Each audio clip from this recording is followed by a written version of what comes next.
በጾም ክፍለ ጊዜ ውስጥ በቀኑ ሰዓት ማለትም ከፈጅር ሳዲቅ ከፈጅር አንስቶ የመግሪብ አዛን እስኪሰማ ድረስ ባለው ጊዜ መካከል ከባለቤቱ ጋር የግብረ ስጋ ግንኙነትን የሚፈጽም ሰው ጾሙ ተበላሸ ማለት ነው።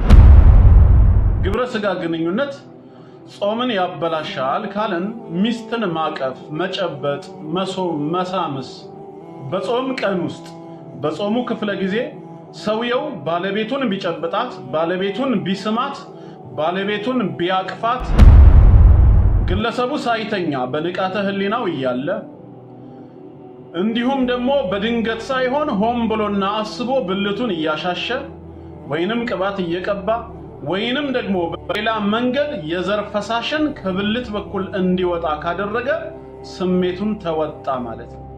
ጾሙ ፈረሰ ይባላል።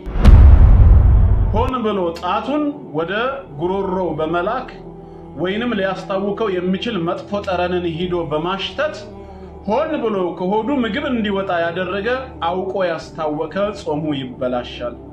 የተወሰነ ስሜት ማግኘቱ አይቀርምና ነገር ግን ትውከት ራሱ ያሸነፈውስ ከጎረቤት ወይ ከሌላ መንደር የመጣ መጥፎ ሽታ ወይንም ደግሞ ምናልባት ፈጅር ላይ ሌሊት ላይ ወይ በማታ የበላው ምግብ ሳይስማማው ቀርቶ ከቁጥጥሩ በላይ ሆኖ ራሱ ትውከት አሸንፎት ከወጣ ጾሙን መቀጠል አለበት፣ አልተበላሸም።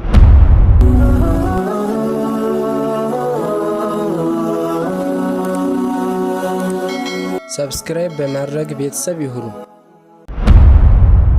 أعوذ بالله من الشيطان الرجيم بسم الله الرحمن الرحيم الحمد لله رب العالمين الصلاة والسلام على رسول الله صلى الله عليه وسلم ዛሬም ኢንሻአላህ ፈጣሪ አምላካችን አላህ ፍቃዱ ከሆነ እሱ እስከፈቀደልን ጊዜ ድረስ አብረን እንቀጥላለን።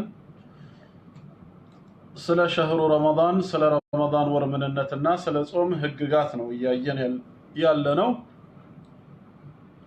የዛሬው ክፍል 5 ፕሮግራማችን ጾምን የሚያበላሹ ነገራት ምን ምንድናቸው የሚለው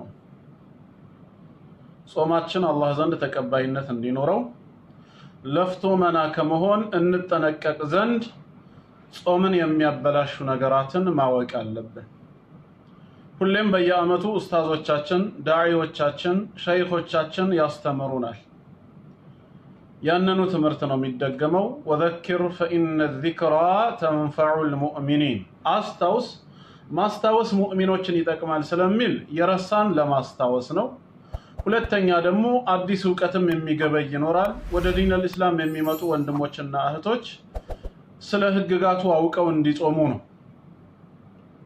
ስለዚህ ኢንሻአላህ ጾምን የሚያፈርሱ ነገሮች ምን ምንድናቸው የሚለው እንኳን አብሮ ደሳለን እህታችን ሃኒ ወለየዋ አላህ እስከ ዕለተ ሞታችን ጽናትን ይስጠን። እና ረመዳናችንን ጾማችንን የሚያበላሹ ነገራት ምን ምን እንደሆኑ እንመለከታቸዋለን። ሁላችሁም ተከታተሉ። አንደኛ ጾምን ከሚያበላሹ ነገራት መካከል አልጂማዑ ፊ ነሃሪ ረመዳን፣ በረመዳን ቀን ወይም በጾም ሰዓት ላይ ከባለቤት ጋራ ግብረ ስጋ ግንኙነት መፈጸም። በረመዳን ቀን በጾም ሰዓት ወይም በጾም ክፍለ ጊዜ ከትዳር አጋሩ ጋር ግብረ ስጋ ግንኙነት የፈጸመ ሰው ጾሙ ተበላሽቷል ማለት ነው። فمن جامع في نهار رمضان عامدا مختارا، አስቦና አውቆ ፈቅዶ በረመዳን ቀን ከባለቤቱ ጋር የተገናኘ ሰው ቢአን يلتقي الختانان፣ ሁለቱ ግርዛቶች ከተገናኙ ይላል። የሱ የብልቱ ጫፍና የሷ ሁለት ግርዛቶቹ ከተገናኙ ወደ ውስጥ ዘልቆ ከገባ የዘር ፈሳሽ ባያፈስም ውሃን ወደ ማህፀኗ ባይልክም ጾሙ ተበላሸ ማለት ነው። ይሄ አንደኛውና ዋናው ጾምን የሚያበላሸው ነው። ይህን በተመለከተ የቀረበ ማስረጃ አለ ከሐዲስ የመጣ ማለት ነው። ቡኻሪና ሙስሊም የዘገቡት ሐዲስ ነው። አጠቃላይ ሌሎችም ሱነኖችም በሐዲሳቸው ላይ ዘግበውታል። عن أبي هريرة رضي الله عنه قال ከአቢ ሁረይራ ረዲየላሁ ዐንሁ እንደተላለፈው እንዲህ ይላል جاء رجل إلى النبي صلى الله عليه وسلم عند سو ود رسول صلى الله عليه وسلم زند متى فقال هلكت يا رسول الله عليه الصلاة والسلام كزام سو يوم على أنت يا الله ملكتنيا هوي طفاهኝ እኮ አላቸው قال እሳቸውም አሉት وما أهلكك ምንድነው ያጠፋህ ብለው አረጋግተው ጠየቁት قال وقعت على امرأتي في رمضان برمضان بصوم ክፍለ ጊዜ ውስጥ ከባለቤቴ ጋር ተገናኘው ባለቤቴን ተገናኘኋት فقال እሳቸውም አሉ هل تجد ما تعتق رقبة ባሪያን ነፃ ማውጣት ትችላለህ ጫንቃ ማስለቀቅ ትችላለህን قال لا አልችልም አለ قال فهل تستطيع أن تصوم شهرين متتابعين ሁለት ወር በተከታታይ ሳታቋርጥ መጾም ትችላለህ قال لا አልችልም አለ قال فهل تجد ما تطعم 60 مسكينا 60 ምስኪኖችስ እሺ የምታበላውን ነገር ታገኛለህን አቅሙ አለ 60 ምስኪኖች ለማብላት قال لا የለኝም አለ ثم جلس ከዛም የአላህ መልእክተኛ ተቀመጡ ከተወሰነች ቆይታ በኋላ فأتي النبي صلى الله عليه وسلم بعرق فيه تمر تمر يمولابت زنبيل رسول صلى الله عليه وسلم زند متالاچو فقال كزام من قالوت يه بتمر يتاچقاون زنبيل سطوتنا تصدق بهذا بل يهن يازنا وسده لمسكينوچ አከፋፍለው صدقه አውጣበት አሉት فقال ሰውየውም አለ اعلى افقر منا ከኛ ቤት የባሰ ድሃ ኖሮ ነው እንደ ሄጄ የምሰጠው አለ ማን ነው ከኔና ከቤተሰቤ የባሰ በድህነት የሚማቀቅ فما بين لابتيها በሁለቱ ኮረብታማ ወይም በሁለቱ ተራራዎች በምስራቁና በምዕራቡ መሃል መዲና ላይ አንድም ሰው የለም አህሉ በይቲን አህወጁ ኢለይሂ ሚና ይሄ ሰደቃ የሚገባው የሚያስፈልገው ከኔ ቤተሰብ የባሰ እኮ ድሃ የለም ችግረኛ የለም አላቸው فضحك النبي صلى الله عليه وسلم حتى بدت انيابه ክራንቻ ጥርሳቸው ወይም ቅንጣት የጥርሳቸው ብቅ እስኪል ድረስ እስኪታይ ድረስ ሳቁ ያላህ መልእክተኛ ከዛም ثم قال اذهب فاطعمه اهلك በል ወሰድና ቤተሰብህን መግብበት አሉት አሁን ይሄ ታላቅ ሐዲስ ምንድነው የሚያስተምረን ሲባል አንደኛ በጾም ክፍለ ጊዜ ውስጥ በቀኑ ሰዓት ማለትም ከፈጅር الصادق ከፈጅር አንስቶ የመግሪብ አዛን እስኪሰማ ድረስ ባለው ጊዜ መካከል ከባለቤቱ ጋራ የግብረ ስጋ ግንኙነትን የሚፈጽም ሰው ጾሙ ተበላሸ ማለት ነው ያ ማለት ከዛ በኋላ ይብላ ይጠጣ ማለት አይደለም ልክ እንደ ሙስሊሞች ጾመኛ መስሎ መዋል ግዳጁ ነው ነገር ግን ጾሙ ተበላሽቷል ጾሙ ተበላሽቷል ከባለቤት ጋር የግብረ ስጋ ግንኙነት በጾም ክፍለ ጊዜ ውስጥ መፈጸም አይፈቀድምና ማለት ነው ሁለተኛስ ጾምን ከማጥፋቱ ባሻገር የምንማረው ምንድነው ሲባል ከፋራ አለ ሰውየው ተውበት ማድረጉ አንድ ነገር ነው የተከለከለውን ነገር ተዳፍሯል በጾም ክፍለ ጊዜ ከባለቤቱ ጋር ግንኙነት ፈጽሟል ተውበት ማድረግ አለበት የአላህን ህግ የመልእክተኛውን ትእዛዝ በመጣሱ ማለት ነው ሁለተኛ ከተውበቱ በተጨማሪስ ከፋራም አለበት ይላል ከፋራ ምንድነው ያ ከፋራ ሲባል መጀመሪያ አቅም ካለው በባርነት ቀንበር ውስጥ የሚማቀቅን ሰው ካለ ባሪያን ከፍሎ ነፃ ማውጣት አለበት ባንሳት በቀኝ ግዛት ውስጥ ያሉ ወይም በባርነት ቀንበር ውስጥ የሚማቀቁ ሰዎች ካሉ ሰውየው አቅሙ ካለው ገንዘብ ከፍሎ ባሪያን ነፃ ማውጣት የመጀመሪያው ካሳ ነው በባርነት ቀንበር ውስጥ ያለ ሰው ከሌለ ወይ እሱ ባሪያን ነፃ ማውጣት የማይችል ከሆነስ ሁለተኛው ተራው የሚጠብቀው ከፋራ ምንድነው 2 ወር በተከታታይ መጾም ነው 2 ወር በተከታታይ መጾም አለበት አቅሙ ካለው ካልቻለስ ካልፈለገ አይደለም ካልቻለ 2 ወር በተከታታይ መጾምን የማይችል ከሆነ የቀረው ሶስተኛ ምንድነው 60 ምስኪኖችን ማብላት ነው 60 ምስኪኖችን ቤተሰቡን ከሚመግበው ማህከለኛ ምግብ ውድም ርካሽም ያልሆነ ማለት ነው 60 ምስኪኖችን ማብላት አለበት ይሄ ነው ከፋራው 60 ምስኪን የማብላት አቅም ከሌለው እንዳቅሙ ነው የሚሰራው ከዚህ በኋላ ፈተቁላህ ማስተጣዕቱም አላህን የቻላችሁትን ያህል ፍሩት ነው የሚለው ሰሃቢዩ ረሱል ሰለላሁ ዐለይሂ ወሰለም ዘንድ መጥቶ ያጠፋውን ጥፋት ገልጾ እሳቸውም ካሳ መክፈል እንዳለበት ነግረውት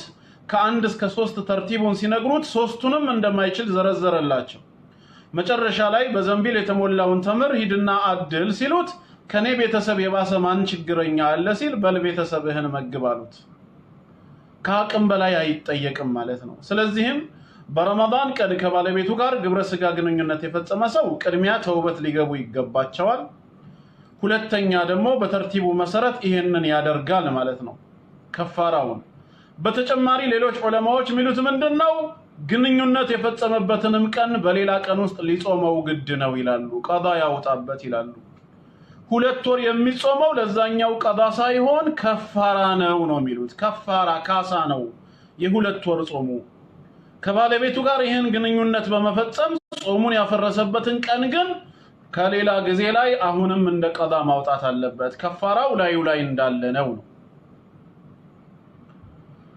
አንድ ጾምን የሚያበላሽ ይሄን አየን ማለት ነው እሺ በጾም ሌሊትስ ወደሚለው ጥያቄ እንነሳ ነው የመግሪብ አዛን ከተሰማ ወይም ፀሐይ ከጠለቀችበት ሰዓት ጀምሮ ፈጅር ጎህ እስኪቀድ ወይም አዛን እስኪሰማ ድረስ ባለው የሌሊቱ ክፍል እስከተባለ ከባለቤት ጋር መገናኘት ይቻላል በጾም ሌሊት አላህም በቁርአኑ ላይ ፈቅዶልናል ሱረቱል በቀራ ምዕራፍ 2 ቁጥር 187 ላይ ኡሂለ ለኩም ነው የሚለው ለናንተ ተፈቅዷል ሐላል ሆኗል ለይለተ ሲያሚ በጾም ሌሊት በጾም ምሽት ላይ አረፈቱ ኢላ ኒሳኢኩም ወደ ሚስቶቻችሁ መገናኘት እነሱን መድረስ ለናንተ ተፈቅዷል ነው የሚለው በሌሊቱ ክፍል ሁነ ሊባሱን ለኩም እነርሱ ማለት ሚስቶች ለናንተ ልብሶች ናቸው ይሄ ውጫዊ ልብሳችሁ የምታዩት ገላችሁ ነውራችሁ እንዳይታይ እንደሚሸፍነው ሁላ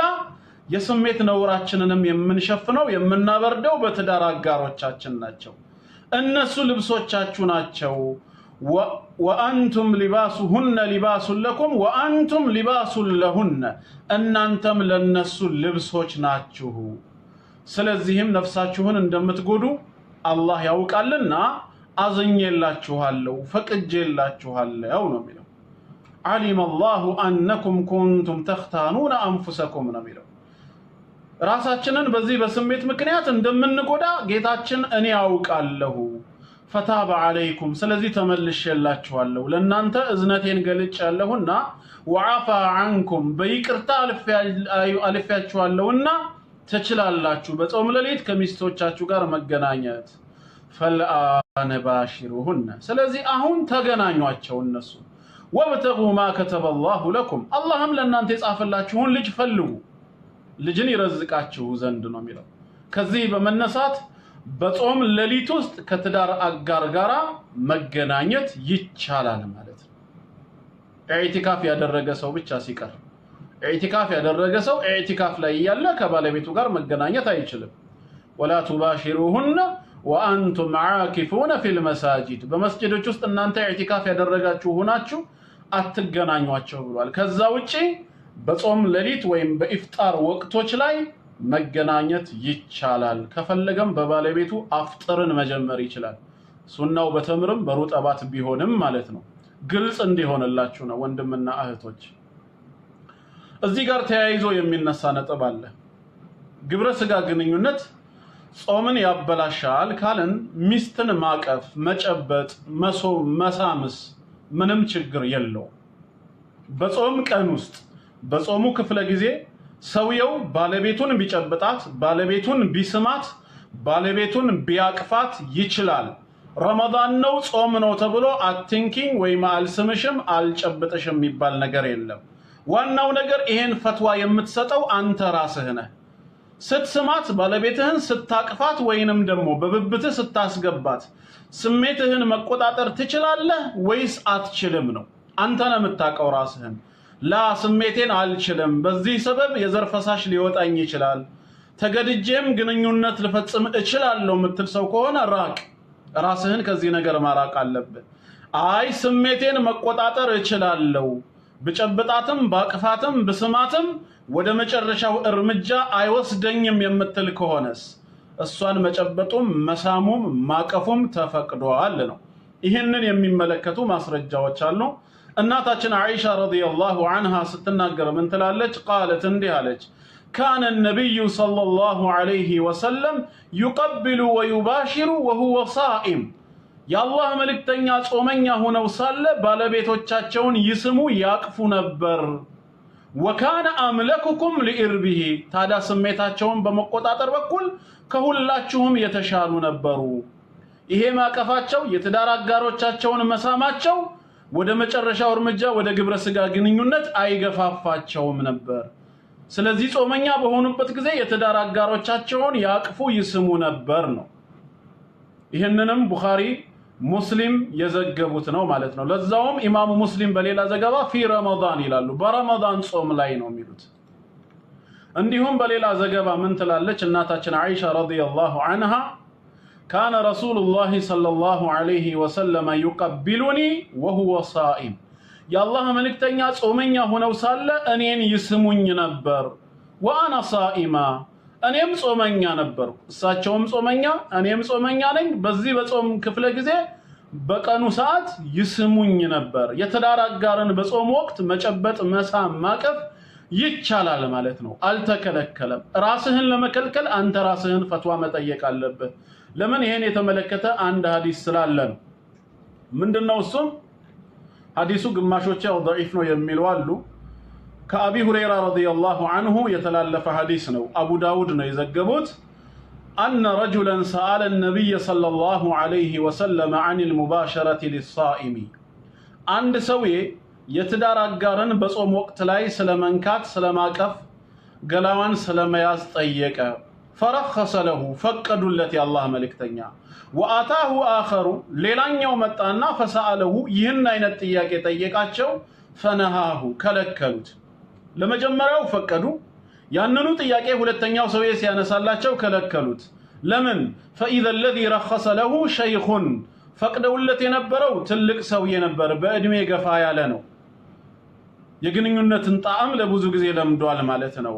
ነገር ግን ወለዚ ነሃሁ ሻቡን፣ የከለከሉት ወጣት ነበረ ነው። ስለዚህ ሊሳሳት ይችላል፣ ወደ መጨረሻው እርምጃ ሊገባ ይችላል ነው። ረዋሁ አቡ ዳውድ 2387ኛው ሐዲስ ላይ የዘገቡት ነው።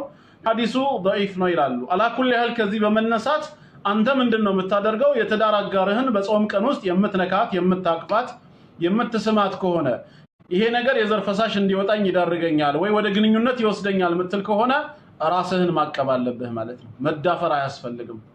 ካልሆነ ግን ስሜትህን መቆጣጠር የምትችል ሰው ከሆንክ የትዳር አጋርህን ጠዋት ስትወጣ ወደ ስራ፣ ከሰዓት ስትመጣ ወይ ከመስጂድ መልስ እንደምን ዋልሽ እንደምን አመሸሽ ብለህ የትዳር አጋርህን ማቀፍ መሳም ትችላለህ። ወላሁ አዕለም። አንደኛ ይሄ ነው ጾምን የሚያበላሽ በጾም ክፍለ ጊዜ ከባለቤት ጋራ ግብረ ስጋ ግንኙነት መፈጸም። ሁለተኛ ሌላው ጾምን የሚያበላሸው ምንድነው? አልኢስቲምናኡ ዐምደን ወየቅዘተን፣ አውቆና ሆን ብሎ እንዲሁም በንቃተ ህሊና የዘር ፈሳሽን ከብልት እንዲወጣ ማድረግ። ሌላው ጾምን የሚያበላሸው ይሄ ነው። ግለሰቡ ሳይተኛ በንቃተ ህሊናው እያለ እንዲሁም ደግሞ በድንገት ሳይሆን ሆን ብሎና አስቦ ብልቱን እያሻሸ ወይንም ቅባት እየቀባ ወይንም ደግሞ በሌላ መንገድ የዘር ፈሳሽን ከብልት በኩል እንዲወጣ ካደረገ ስሜቱን ተወጣ ማለት ነው። ጾሙ ፈረሰ ይባላል። ተውበት ማድረግ አለበት፣ ቀዳውንም ያወጣል ማለት ነው። የዘር ፈሳሽን ከብልት ማውጣት ሆን ብሎና አስቦ ሳይተኛ በንቃተ ህሊናው ጾምን እንደሚያበላሽ ማስረጃ የተጠቀሰው ከሐዲሱል ቁድሲይ ነው። ኢማሙ ቡኻሪና ሙስሊም በዘገቡት ሐዲሱል ቁድሲይ ላይ ጌታችን አምላካችን አላህ ምን ይላል? ጾመኛ የሆነ ሰው የትሩኩ ጣዓመሁ ወሸራበሁ ወሸህወተሁ ሚን አጅሊሂ ይላል። የትሩኩ ጾመኛን ሰው አጅሩ እኔ ብቻ ነኝ የምሰጠው ብዬ የጾምን አጅር ለየት ያደረኩት ጾመኛው ሰው ስለሚተውደው አለ። ጣዓመሁ የምግብ ፍላጎቱን፣ ወሸራበሁ የመጠጥ ፍላጎቱን፣ ወሸህወተሁ እንዲሁም ስሜቱን ማስደሰትን ትቷልና ሚን አጅሊ ለኔ ብሎ ብሏል። አሁን ሸህዋ የሚለው ውስጥ እዚህ ጋር እስቲምና ይመጣል ማለት ነው። ማስተርቤሽን የሚጠቀሙ ሰዎች ማለት ነው። ራስን በራስ ማርካት ብልቱን በማሻሸት ወይ ቅባት በመቀባባት ወይንም ደግሞ የሆነ ነገር በአይኑ አትኩሮ እየተመለከተ የዘር ፈሳሽ እንዲወጣ ከፈቀደ ጾሙ ተበላሸ፣ ስሜቱን ስለተወጣ ማለት ነው። ምክንያቱም አላህ ለኔ ብቻ ነው ያለው ጾም ከስሜትም ራሱን ያቀበ ሰው መሆን አለበት፣ በተከለከለበት ሰዓት ማለት ነው። ይሄ ነው መሆን ያለበት። ነገር ግን በተኛበትስ ቀይሉላ ባረፈበት ወይ በተኛበት በእንቅልፉ ሲነሳ የዘር ፈሳሽ አምልጦት ቢያገኘው ወይ በንቃተ ህሊናው እያለ ራሱን መቆጣጠር ሳይችል ስሜቱም እንዲወጣ ምንም ሰበብ ሳይሆን ቢያመልጠውስ ከአቅሙ በላይ ነው፣ ጾሙን መቀጠል አለበት። አልተበላሸም። ይሄ የራሱ ምርጫ ያልታከለበት ነው። ጾሙን የሚያበላሸው በገዛ እጁ ወይም በገዛ አይኑ የዘር ፈሳሽ እንዲወጣ በንቃተ ህሊናው ሰበቡን ከተጠቀመ ብቻ ነው። ከዛ ውጪ በተኛበት ሲነቃ የዘር ፈሳሽ ወጥቶት ቢያገኝ ወይንም ደግሞ ያለ ምርጫው በግዳጅ የሆነ ነገር ቢሆን ጾሙ አይበላሽም። ወላሁ አዕለም። ሁለተኛው ይሄ ነው ጾምን የሚያበላሽ። ከኔ ጋር ናችሁ? ኢንሻአላህ ግልጽ ይሆንላችኋል ብዬ ተስፋ አደርጋለሁ።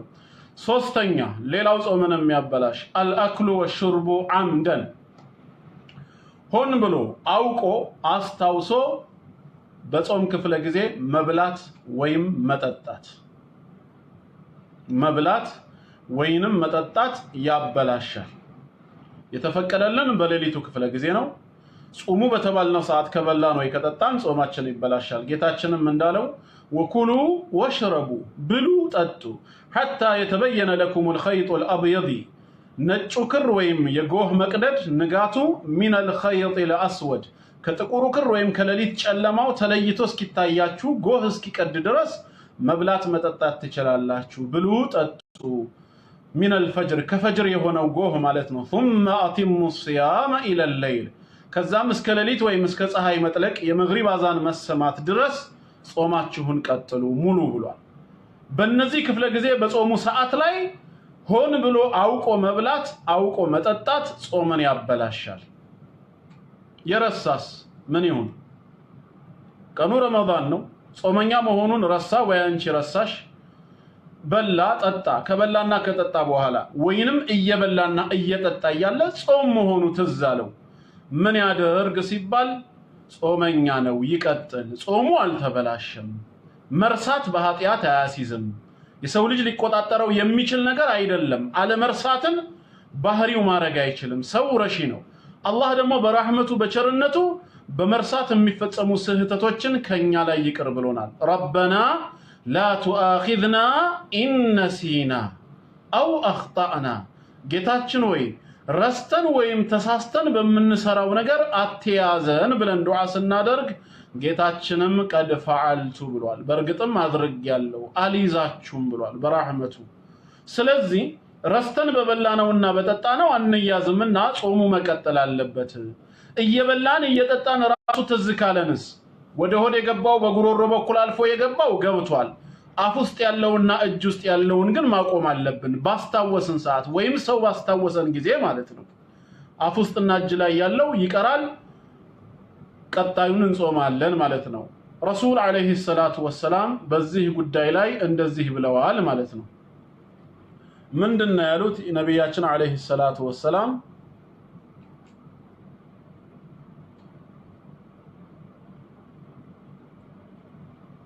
ግንኙነት ሲባል ከአፍጥር በኋላ ይፈቀዳል። አፍጥር ራሱ በሱ ይቻላል። ሐሰን ለምንድን ነው የምናከረው? የመግሪብ አዛኑ ከተሰማ ወይንም ደግሞ ልክ ፀሐይ እንደገባች ባልና ሚስት አብረን እናፍጥር ካሉ መብታቸው ነው። ለምን እንከለክላቸዋለን? ሱናው በተምር መጀመር ነው እንጂ የተባለው በሱን ጀምርም ካሉ መብት ነው። እና መርሳትን በተመለከተ ረሱል ሰለላሁ ዐለይሂ ወሰለም ምን ይላሉ? መን ነሲየ ወሁወ ሷኢም፣ ጾመኛ መሆኑን የረሳ ፈአከለ ከዛም የበላ አው ሸሪበ ወይም የጠጣ ፈልዩቲም ሰውመሁ፣ ጾሙ ይበላሻል አላሉም የአላህ መልእክተኛ። ጾሙን ይቀጥል ነው ያሉት። ጾሙን ይቀጥል። ረስቶ የበላ ወይ የጠጣ ሰው ባስታወሰ ወይም ራሱ ባስታወሰ ጊዜ ይቀጥል። እሺ የበላሁትስ የጠጣሁት ሲል فإنما أطعمه الله وسقاه እሱንማ ያበላው ያጠጣው አላህ ነው አላህ ወደ ሆድህ የነዳውን ሪዝቅ አንተ ለምን ትቆጣለህ ስለዚህ በቃ አላህ አበላህ ቀጥል አዝኖልህ ነው ላንተ ስላዘነልሽ ነው ባስታወስክ ጊዜ ግን ወይም ሰው ባስታወሰ ጊዜ ጾም ላይ እኮ ነው ያለው ለምን ትበላለህ ሲል ትዝ ባለ ሰዓት የቀረው ይቀራል ትቀጥላለህ ማለት ነው አውቆ መብላት አውቆ መጠጣት ነው እንግዲህ ጾምን የሚያበላሸው ስለዚህ ከዚህ ጋር ተያይዞ ምን ይነሳል በውዱእ ወቅት ላይ ኢስቲንሻቅ ጥንቃቄ እንድናደርግ ነው ውሃን ወደ አፍንጫ እንዲሰንስብ ኢስቲንሻቅ ስናደርግ በደንብ እንዳንስብ ለምን በዛው በጉሮሮ በኩል ውሃ ሊሄድ ይችላል ጥንቃቄ እናደርግ ነው ولهذا قال النبي صلى الله عليه وسلم يا الله ملكتኛ ምን አሉ وبالغ في الاستنشاق ሁሌ ውዱእ ስታደርግ ውሃን ባፍጫ በደንብ ሳባሉ وبالغ በደንብ አድርገ ሳብ الا ان تكون صائما ጾመኛ ካልሆንክ በስተቀር ጾመኛ በሆንክ ጊዜስ በስሱ ነው የምትስበው በደንብ አትሳብ ከጾም ውጪ በሆንክበት ቀን ጾመኛ ባልሆንክበት ጊዜ በደንብ ትስባለህ ማለት ነው በማታው ክፍለ ጊዜም ሆነ ወይም በማትጾምባቸው ቀናቶች በምትጾም ጊዜ ግን ቀነስ አድርገህ ነው የምትስበው ለምን ውሃ ምን እንዳይሆን ነው ውሃ ባፍንጫህ በኩል እንዳይገባና በጉሮሮህ በኩል ሄዶ ጾምህ እንዳይበላሽ ማለት ነው ስለዚህ ይሄም ጥንቃቄ ያስፈልገዋል አውቆ መብላት አውቆ መጠጣት ጾምን ያበላሻል ማለት ነው አራተኛ ምግብን የሚተካ ነገር መውሰድ ምግብን የሚተካ ነገር መጠቀም ሰውየው ህመምተኛ ነው ሆስፒታል ገባ ደም ያስፈልጋል ተብሎ ደም ቢሰጠው ወይም ምግብ ያስፈልጋል ተብሎ በግሉኮስ በኩል የምግብ መርፌ ቢሰጠው ጾሙ ተበላሽቷል ማለት ነው ደሙም ሆነ ግሉኮስ ምግብን መተካት የሚችሉ ነገር ናቸው ማለት ነው ስለዚህ ምግብን የሚተካ ነገር መውሰድ ራሱ ጾምን ያበላሻል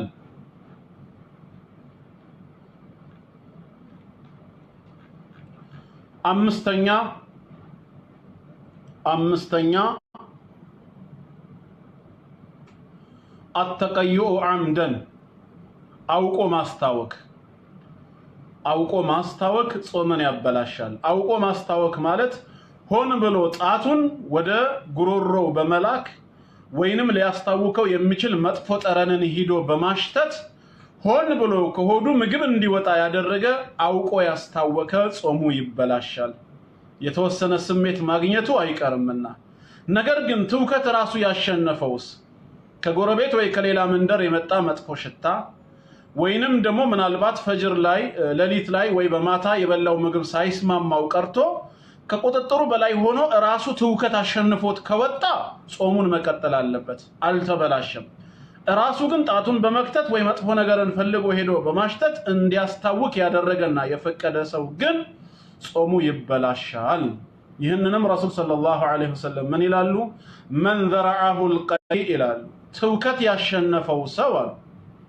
ያሸነፈው ሰው فليس عليه قضاء የለበትም ومن استقى عمدا አውቆ ግን ያስታወከ ፈልጎ ምግብ እንዲወጣ ያደረገ فليقضي قضاውን ያውጣ ብለዋል ጾሙ ተበላሽቷል رواه الترمذي امام الترمذي 720ኛው ሐዲስ ላይ ዘግበውታል ሸይኹ አልባኒ ሰሂህ الترمذي 577ኛው ሐዲስ ላይ ሰሂህ መሆኑን ይገልጻሉ ማለት ነው ስለዚህ ሆን ብሎ ማስታወክ ጾም ያበላሻል ኢብኑል ሙንዚር ይሄንኑ ሐሳብ በተመለከተ ምን ይላሉ اجمع اهل العلم على ابطال صوم من استقاء عامدا አውቆ ያስታወከ ሰው ጾሙ እንደሚበላሽ የኢስላም ሊቃውንት በተክላላ ተስማምተውበታል ስድስተኛ ሌላው ጾምን የሚያበላሸው ምንድነው የወር አበባ ደም ወይንም ደግሞ የወሊድ ደም መከሰት በጾም ክፍለ ጊዜ ውስጥ ያለች hatta ሊመሽ አካባቢ መግሪብ እንኳን ሊቀርብ የተወሰኑ ደቂቃዎች እየቀሩት አንድ ሙስሊም ሴት የወር አበባ ደሟ ቢመጣ ወይ ደግሞ የወሊድ ደም የምጥ ደም ቢጀምራት ጾሟ ምን ሆኗል ማለት ነው የዕለቱ ተበላሽቷል ማለት ነው ፀሐይ ከጠለቀ በኋላ ከሆነ ጾሟ ሰሂህ ነው ምንም ችግር የለውም ምክንያቱም መብላት መጠጣት በተፈቀደላት ወቅት ላይ ነው ከፀሐይ መጥለቅ ወይ የመግሪብ አዛን ከመሰማት በፊት ከሆነ ግን የተወሰነ ደቂቃ ቢሆንም የወር አበባ ደም ወይም የወሊድ ደም ከጀመራት ምን ሆኗል? ጾሟ ተበላሽቷል። لقول النبي صلى الله عليه وسلم ረሱላችን صلى الله عليه وسلم ምን ስላሉ أليس إذا حاضت لم تصلي ولم تصم ቡኻሪ በዘገበው ሐዲስ ላይ ሴት ልጅ ሀይድ ላይ ከሆነች አትሰግድምም አትጾምምም ብለዋል። ከዚህ አንፃር ሀይድና ኒፋስ የወሊድ ደም ጾምን ያበላሻል ማለት ነው። እንግዲህ በአላህ ፍቃድ ስንት ነጥቦችን አይተናል? 6 ነጥቦችን ጾምን የሚያበላሽ አይተናል። አሁን ማጠቃለያው ላይ የምነግራችሁ ምንድነው? እነዚህ 6ቱ ጾምን የሚያበላሹ ነገሮች ተፈጻሚነታቸው ከ3 ነገር በኋላ ነው። አንድን ግለሰብ ጾምህ ተበላሽቷል ለማለት ከነዚህ ከ6ቱ አንዱን ፈጽሞ ቢገኝ ማለት ነው ጾምህ ተበላሽቷል የሚባለው ከ3 ነገር በኋላ ነው። እነዚህ ነገሮች 3ቱን ያሟላ ከሆነ አዎ ያበላሻል። ከ3ቱ ግን ሰውን ማማት ችግር የለውም ወይ? በጣም ትልቅ ችግር ነው እንጂ ያለው። ረሱል ሰለላሁ ዐለይሂ ወሰለም ሐሜት ከታላላቅ ወንጀሎች መሆኑን ነው የገለጹት።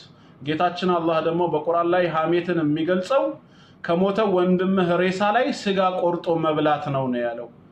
አዩሂቡ አሐደኩም አን ያእኩለ ለሕመ አኺሂ መይታ ይላል ጌታችን አላህ።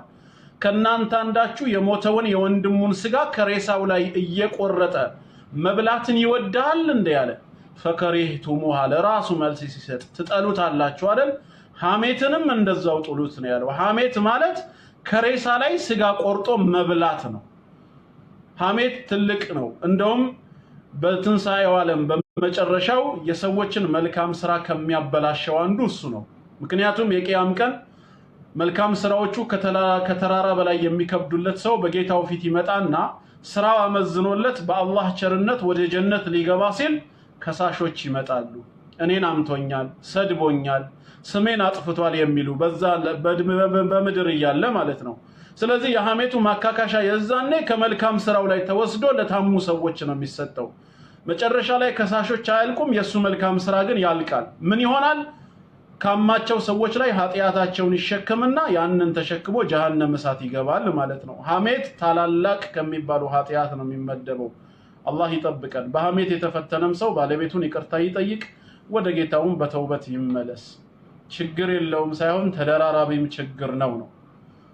አላህ ይጠብቀው ምላሳችንን ጆሮአችንንም ከመስማት እና ወደ ነጥቡ ለመለሳችሁ ሐሳብ እንዳይበተንብን እነዚህ 6ቱ ጾምን የሚያበላሹ ነገሮች ያልናቸው አንድ ሙስሊም ፈጽሟቸው ቢገኝ ከነዚህ ከ6ቱ አንዱን ጾምህ ተበላሽቷል ለማለት ምን ያስፈልጋል? ግዴታ 3 ነገሮች ከተሟሉ በኋላ መሆን አለበት። እነዚህ 3 ነገሮች ምንድናቸው ሲባል አንደኛው አልዕልም። ይሄን ነገር በደንብ አዳምጡ እህቶች። ዕውቀቱ ሊኖረው ግድ ነው። እነዚህ ነገራት ጾምን የሚያበላሹ መሆናቸውን ማወቅ አለበት። በቅርብ የሰለመ ሰው ይሆንና የሚያስተምረው ሰው አጥቶ መብላት ወይ መጠጣት ወይ ከባለቤት ጋር በጾሙ ክፍለ ጊዜ መገናኘት ወይንም ደግሞ የዘር ፈሳሽን በእጅ ነካክቶ ማውጣት ጾምን እንደሚያፈርስ ፈጽሞ ካላወቀስ አለማወቁ ዑዝር ነው፣ ጾሙ አልፈረሰም ነው የሚሉት የኢስላም ሊቃውንቶች። ጾምህ ፈርሷል ለማለት ከሚያፈርሱ ነገሮች አንዱን ፈጽሞ ሲገኝ ግዴታ ያ ነገር ጾምን የሚያፈርስ መሆኑን ሊያውቅ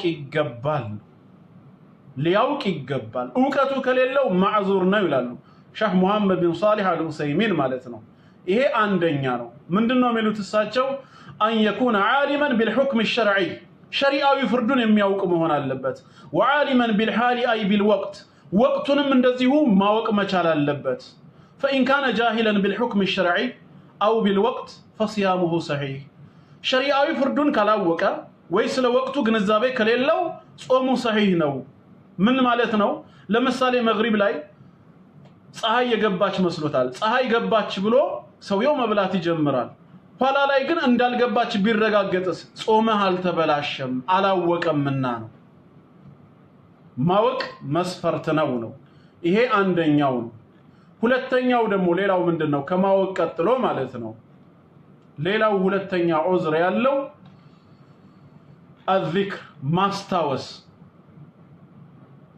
በመርሳት አይያዝም ማለት ነው። ረስቶ ባደረገው ነገር ከላይ እንዳየነው አይያዝም። ግዴታ ማስታወስ መቻል አለበት። አእምሮ ከሱ ጋር ነው በዛ ሰዓት ጾመኛ መሆኑን እያስታወሰ ሊሆን ነው ጾመህ ተበላሸ ለማለት ረስቶ ከሆነ ረስቶ በፈጸመው ነገር ጾሙ አይበላሽም ይቀጥላል ነው ሶስተኛ ቀስድ አስቦ ያደረገው መሆን አለበት ተገዶ ያደረገው ነገር ጾምን አያበላሽ ተገዶ የሰራው አንድ ሰው በግድ እዚህ ጋር ጉንጭህን ይዞ ውሃ በግዳጅ ቢያጠጣህና ወደ ጉሮሮህ ቢገባ ውሃ ጠጥቻለሁና ጾሜ ተበላሸ ማለት አትችልም ይሄ ካንተ ምርጫና ፈቃድ ውጪ ነው ግዴታ በምርጫህ ሊሆን ይገባል ራስህ ፈቅደህ ፈልገህ ያደረከው መሆን አለበት ነው ባል ባለቤቱን አስገድዶ ቢደፍራት እንደማለት ነው እንደዚህ አይነት ባል ካለ ማለት ነው መጀመሪያ ፍቃደኛ ካልሆነችለት ሲያሻሻት ምን ሲላት ራሷን ካላዘጋጀች አላህን ፍራ የጾም ቀን ነው ብላ ከታገለችው መጨረሻ ላይ ከአቅም በላይ ሆኖ አስገድዶ ቢደፍራት ወንጀለኛውም ጾሙ የተበላሸውም እሱ ይሆናል ማለት ነው والله اعلم رسول عليه الصلاه والسلام من ይላሉ رفع عن امتي الخطا والنسيان وما استكرهوا عليه ከኔ ከኡመቶቼ ላይ በመርሳት እንዲሁም በመሳሳትና በመገደድ የሰሩትን ነገር ጌታዬ በኃጢያተኝነት ላይ ይዝልኝ አንስቶልኛል አሉ አልহামዱሊላህ እሳቸው ኡመት ላደረገን አላህ እነዚህ ሶስት ነገሮች ከተሟሉለት በኋላ ነው ከላይ ከተጠቀሱት ጾምን ከሚያበላሹ 6 ነገሮች አንዱን ከፈጸመ ጾሙ ተበላሸ ሚለው anyway 6 ስላችሁ ጾምን የሚያበላሹት 6 ብቻ ናቸው ማለት አይደለም ሌሎችም ይኖራሉ አንዳንዶቹ ኺላፍ አለባቸው ለምሳሌ ዋግምት መጠቀም ሂጃማ ጾምን ያበላሻል ወይስ አያበላሽም በራሱ ኺላፍ ያለበት ጉዳይ ነው ሌሎችም የመሳሰሉ መስአላዎች ሊነሱ ይችላሉ ለማንኛውም ዋና በይፋ የሚታዩት ነው አሁን የተጠቀስኩላችሁ አላህ ፍቃዱ ከሆነ ደግሞ በቀጣዩ ደግሞ የምንማረው በጾም ውስጥ የተፈቀዱ ተግባራቶችና የተጠሉ ነገሮች እሺ ምን ተፈቅዶልናል ምንስ ደግሞ የተጠላ ነው ሚለውንም አብረን እናያዋለን የዛሬው ክፍል 5 ፕሮግራማችን ይሄንን ይመስላል አላህ በሰማነው ተጠቃሚ ያድርገን